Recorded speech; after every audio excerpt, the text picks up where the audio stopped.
Good morning. Today is packing day. All right. I have thoughts in my head that I want to get out here, not only to share with you, but because I don't want to forget them. Last night, I started to panic. I could not get my mind to shut down. We're at a new level here that's a little bit more personal for me. Okay, so I go through the stress of knowing I'm letting go of my husband's family history. But now, today, is all about me and my stuff. And thank God for Dr. Wayne Dyer.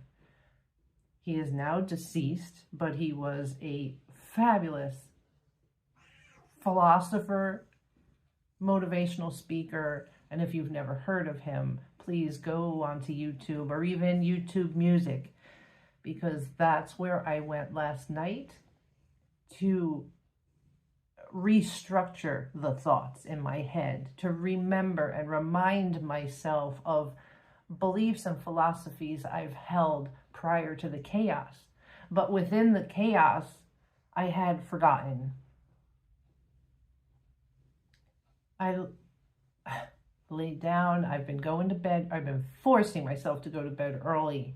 So for me, that was 9:30. And I laid in bed, my heart was pounding, my head was racing, my meditation app wasn't doing it. So I listened to Dr. Wayne Dyer, probably for about an hour, and slowly my heart rate came down. I have to make mention that when the panic had originally hit and I sat up in bed because there was no way I knew I could control the beast, I have my window open. It's so glorious to be able to sleep with the window open a little bit, that it's warm enough, yet cool enough to have a nice breeze. And when I sat up in a panic, all of a sudden the wind picked up outside.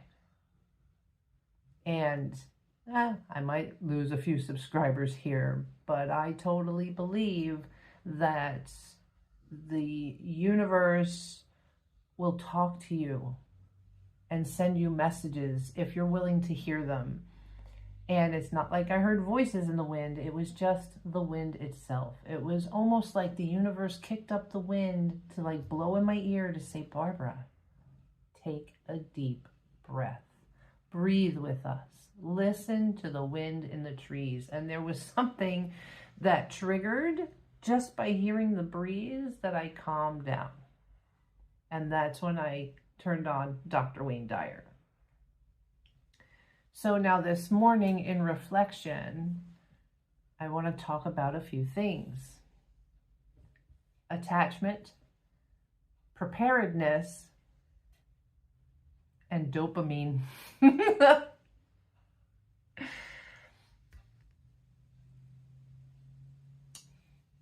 If I'm telling two hardworking women today that these things here, go ahead, pack them up in the box, they're going to go in a pod, and I may never see them for a couple of months.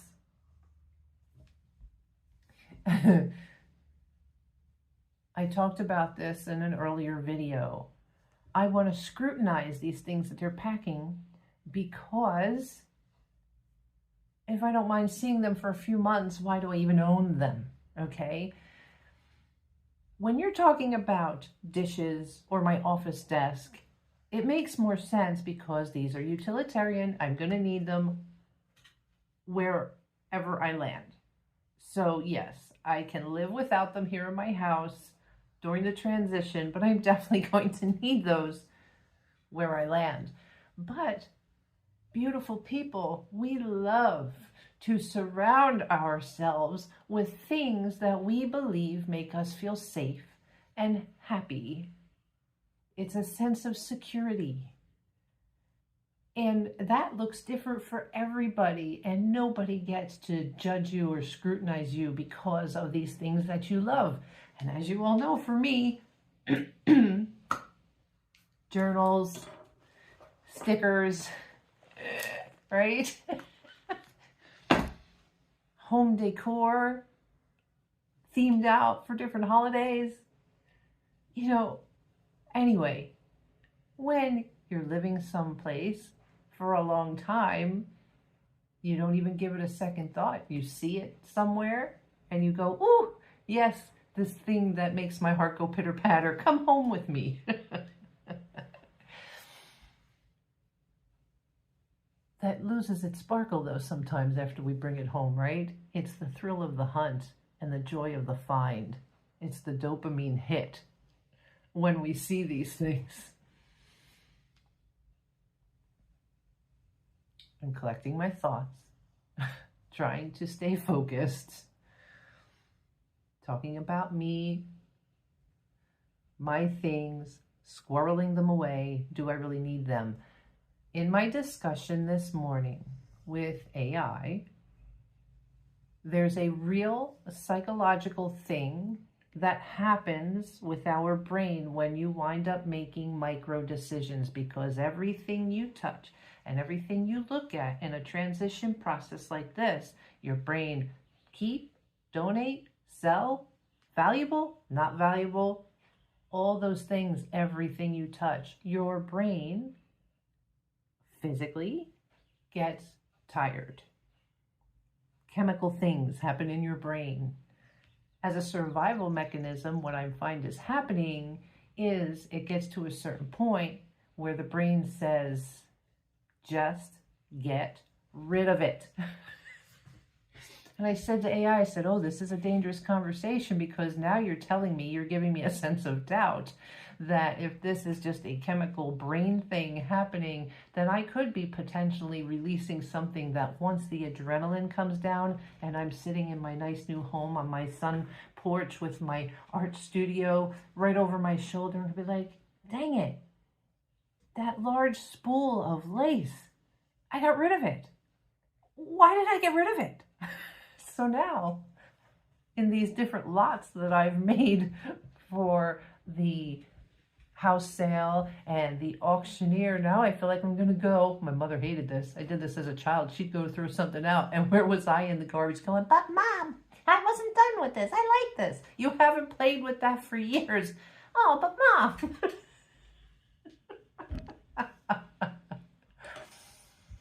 When in doubt, AI said, don't let go of it now.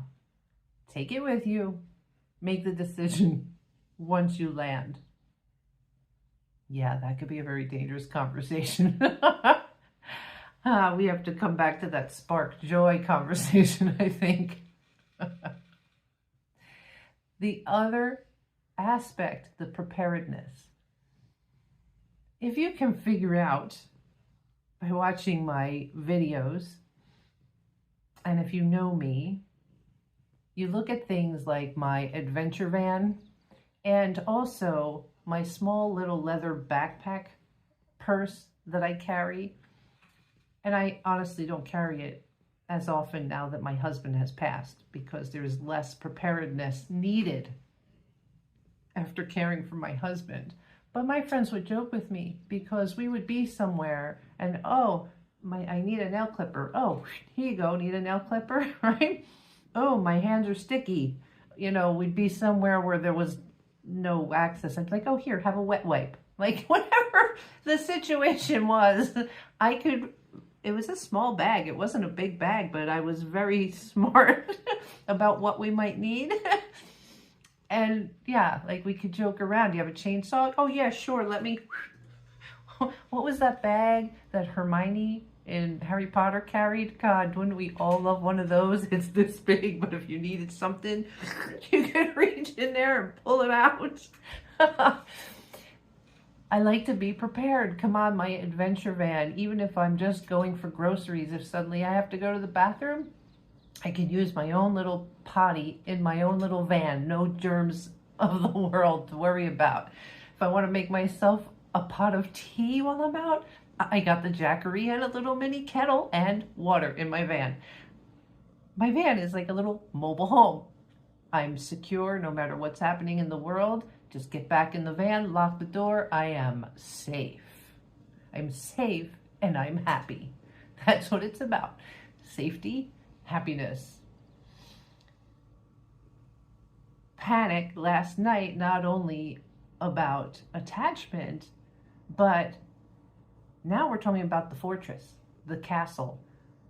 I'm tearing down the walls of my own fortress today and packing it away to where if I suddenly wanted to look for it, needed it, desired it, I think it's in a box and it's in a pod, and eventually that one pod is going to disappear to Lord knows where, to sit in storage until I say, okay, this is where I'm landing, plop it over here.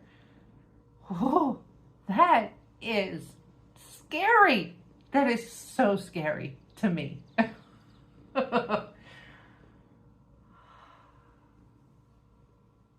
The asset, the tool that is actually at play here, the numero uno, the most important thing, is not the stuff. It's the brain.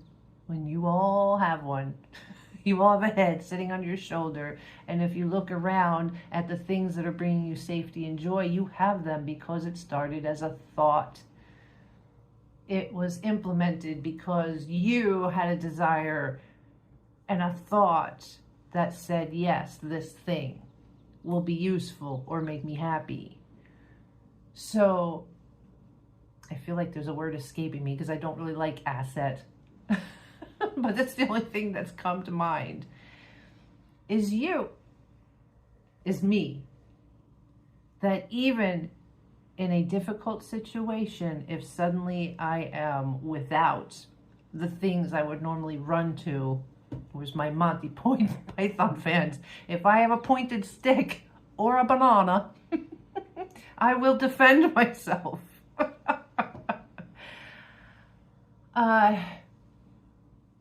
Dr. Wayne Dyer reminded me that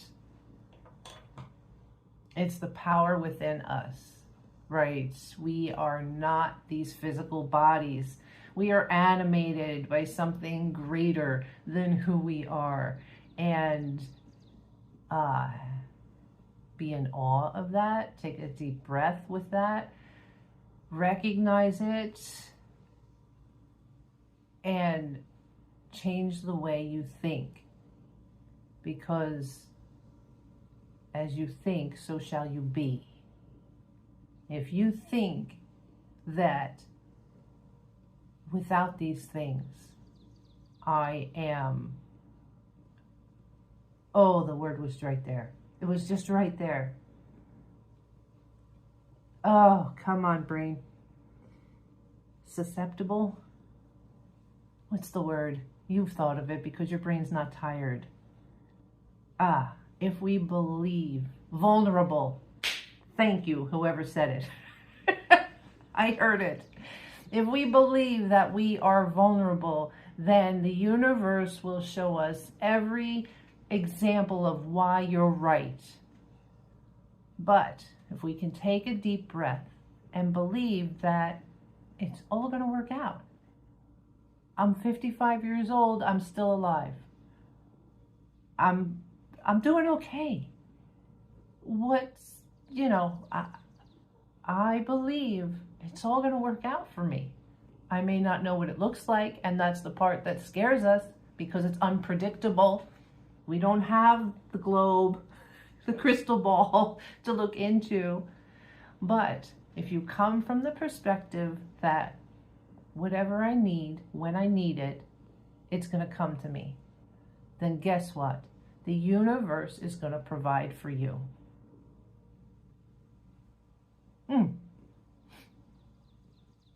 Those thoughts and reminders as I listen to Dr. Wayne Dyer and a magnesium supplement at 11:30 at night, I slept good. I slept good. and I'm ready. I'm ready. I'm not telling you that it's not going to be emotional. I think I've established this already. We are human beings with emotions, and you're allowed to experience them. Don't judge yourself for them. Just experience it, and then pick yourself up and keep going. I'm sure, you know I'm a crier. I'm sure something's going to trigger something somewhere. But I'm here, and I'm ready for it. These have been Morning Thoughts with the Lady Laughs a Lot. All right. Let's see how the day goes. Of course, I forgot something. The dopamine hit. Only because there was this awesome meme. And if I can find it, I will share it here. The dopamine hit of potential and the safety of hoarding. This spool of ribbon that I'm thinking about this morning, all our craft supplies and why we love surrounding ourselves with them.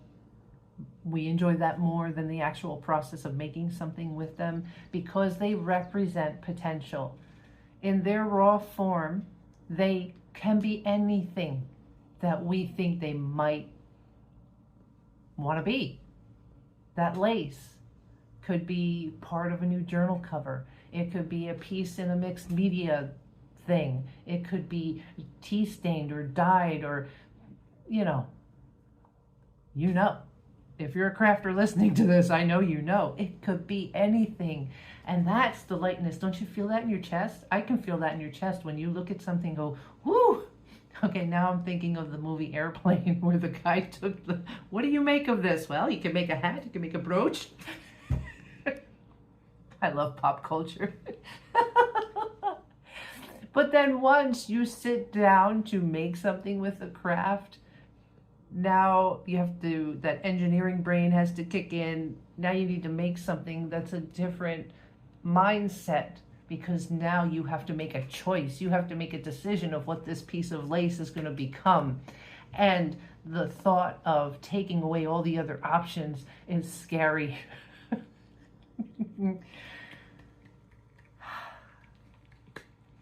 It's just another share because it makes so much sense now. It makes so much sense why we love to gather and hoard potential more than we enjoy locking it down into something. So I think there's a spool of lace that's coming out of the pile today and going to be packed away. Yeah.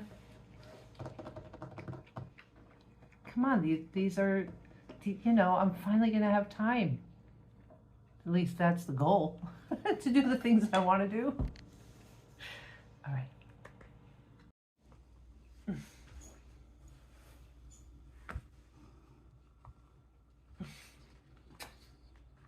Just put her butt in my face. Did you just put your butt in my face? Oh my God, guys. Oh my God. Cat butt. Well, I feel like I need to do a recap video of how the day went before I hit the shower and drop. So a huge shout out to Brooke and Nadir, who were here from 10 to 4. Yeah, it's like a real job. It is for them. I've just kind of been moseying my way along, doing what I can as I can. This is why I hired them. Yeah. Kitchenware, my plates and stuff, all packed. This is stuff I am not keeping. So that's empty. Kitchen cabinet, empty. Only what I'm keeping. Where did everything go? The only reason this didn't get packed is because I really don't know what the heck to do. I mean, seasonings and cooking wines. I'm still living here in a box, in a pod that just doesn't seem right. It just doesn't seem right. But everything else in there is gone. And the resource room, well, this was chosen as the landing spot for everything that's going with me. So we did this room first. You see this cabinet, this metal cabinet?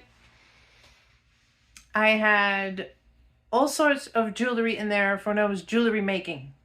So jewelry I made, jewelry I bought, jewelry that was gifted to me, all different colors, all different types. If it was me, the hillbilly way I would have done it was taken tape, taped up the drawers, and let them just pack it as is. Bless Brooke's heart. She went through, and now some of the drawers had those plastic organizers, so she just had to take them out and pack them. But a lot of those drawers didn't. And she went through and bagged all the jewelry or the beads and packed them. See, this is why you hire somebody, because if it was me, by drawer number 2, I'd be like, oh, should I keep this? Oh, I don't know if I should keep it. Do I like it anymore? I'd still be, and maybe I'd be halfway through that drawer 10 days later. But it's empty. It's absolutely empty and packed. Closet empty. Postal sorting desk and everything that was on it empty. The closet, not closet, those are shelves, Barbara.